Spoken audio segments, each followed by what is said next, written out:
دبوس الجناح ده ب 140 جنيه والدبوس بتاع الفخده ب 150 جنيه. عندنا الفيليه مبروز اني ورك خفيف كيلو 700 كيلو 800 موجود، عايز ورك 2 كيلو موجود، عايز ورك 3 كيلو موجود. الجناح احنا شغالين فيه عباره عن حتت من الفيليه. بسم الله والصلاه والسلام على رسول الله. النهارده انا في متجر اللوتس عامل لكم جبر خواطر واسعار للرومي. يلا بينا.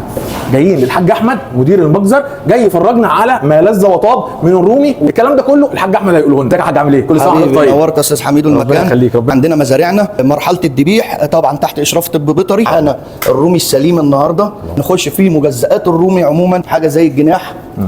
نعمل دبوس الكتف، مفيش حد في مصر بيعملها. دبوس الكتف دي حاجه منفرده بشركه اللوتس. عشان خاطر الاستاذ حميدو اعمل عليها عرض وابيع ب 140. عندنا الجناح احنا شغالين فيه ب 130 عشان خاطر الاستاذ حميدو هنبيع ب 110. ماشي. ب 110 الجناح، عندنا ب 140 الدبوس بتاع الجناح. تمام. دي حاجه مميزه عندي اسمها قطع الرومي، دي عباره عن حتت من الفيليه. طب هقول لك المفاجاه بقى بتاعتها. المفاجاه بتاعتها بكام؟ قول لي بكام؟ بتقول ب 150 جنيه. تمام. عندنا الفيليه مبروز اللي هو بقى الصدور. عايز نعملها لك كيلوات اعملها لك، عايز نعملها لك شرايح اعملها لك، عايز نعملها لك روستو اعملها لك. هبيع 285 بلاش 290. 285 البانيه بتاع عشان خاطر متابعين استاذ حميدو. طيب ورك بيتوفر منه عندي الدبوس. أيوة. بيتوفر منه الصفحه، بنخش منه على حته الشيش. يا عم ب 135 الورك كده على بعضه. الورك على بعضه ب 135. عندي كبد وقوانص.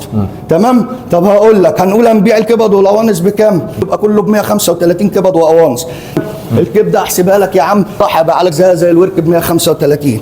طب القوانص يا عم خليها لك ب 125. العكاوي يعني ايه عكاوي؟ يعني رقب الرومي. لا ده انا هحسبها للاستاذ حميدو على كام؟ على 90. ده 70 دي بجلدها. بجلدها براسها. تمام. بجلدها براس. ده عباره عن شيش. ده اللي هو ايه؟ عباره عن الورك الصفحه مخلي.